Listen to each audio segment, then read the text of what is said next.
हम लोग यानी कि मैं, साथ में डायरेक्टर एनसीडीसी और एम्स के हमारे क्लिनिशियन, हम लोग बिहार गए थे। वहाँ पर मुख्यतः जो हमने देखा है वह यह है कि जब माइग्रेंट पॉपुलेशन वहाँ पर वापस गई थी तो स्टेट ने उसको बड़े अच्छे ढंग से मैनेज किया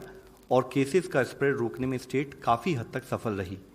उसके साथ ही जब केसेस की दर वहाँ पर थोड़ी बढ़ने लगी तो स्टेट ने एक बड़े प्रोएक्टिव स्टेप के रूप में पूरी स्टेट में वहाँ पर लॉकडाउन इस मंथ एंड तक लगाया हुआ है। जो हमारी स्टेट के ऑफिशियल से, स्टेट के चीफ सेक्रेटरी साहब से, स्टेट के हेल्थ मिनिस्टर साहब से जो डिस्कशन हुआ, जो ब्रीफिंग हुई और जो फील्ड विजिट हुई, उसमें जैसे कि अब इससे पहले मेरे सीनियर कोलीग्स ने आपको बताया है कि हमारा बड़ा क्लियर फोकस है कि सबसे पहले तो हमें टेस्टिंग पर ध्यान देना है। हम जितनी ज़्यादा टेस्टिंग करेंगे उससे हमें दो एडवांटेजेस मिलते हैं। एक तो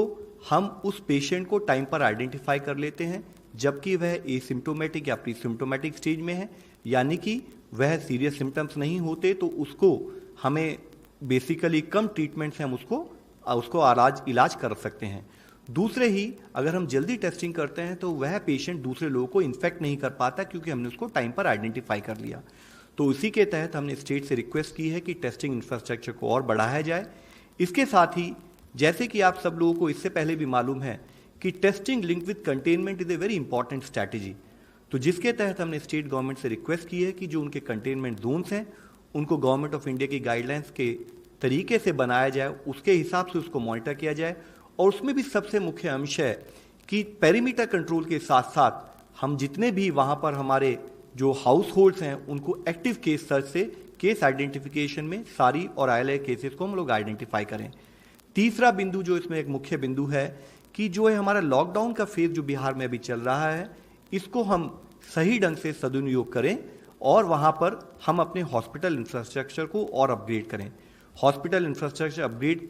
करने के संबंध में एक और मुख्य अंश है कि हॉस्पिटल बनाना, हॉस्पिटल डेडिकेट करने के साथ साथ हम वहाँ पर जो हमारा हॉस्पिटल स्टाफ है उसकी कैपेसिटी अपग्रेडेशन भी साथ ही लें। जैसे कि इससे पहले हमने आपको बताया कि एम्स दिल्ली के साथ मिलकर हमने एक वहाँ पर सेंटर ऑफ एक्सीलेंस बनाया जिसके थ्रू हम वहाँ पर clinical management protocol, infection prevention management और पर्सनल प्रोटेक्शन और ट्राइजिंग से संबंधित टेक्निकल जो नॉलेज है वो डिसेमिनेट करते रहते हैं। और उस विजिट के साथ ही आज भी एक और सेमिनार जो है एम्स दिल्ली ने वहाँ के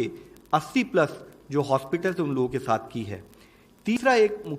एक मुख्य अंश है कि साथ ही जब हम ये हॉस्पिटल इंफ्रास्ट्रक्चर अपग्रेड करें तो पेशेंट एक्सपीरियंस एक बहुत मुख्य अंश होता है। जैसे कि आप लोगों को मालूम है कि अगर कहीं पर भी कोई कोविड पेशेंट पॉजिटिव आए तो एक थोड़ा बहुत डर, एक भय, एक शंका जो होती है, उसके लिए एक प्रोएक्टिव वे में कैसे सिस्टम बनाया जाए कि उस पेशेंट को हम लोग इंटरेक्ट कर सकें, उसको हॉस्पिटल टाइप या होम आइसोलेशन जैसे कि गाइडलाइंस कहती है उसके अंतर्गत उसका ट्रीटमेंट हो सके। उसके लिए जैसे कि दिल्ली में और बहुत सारे राज्यों में किया गया है,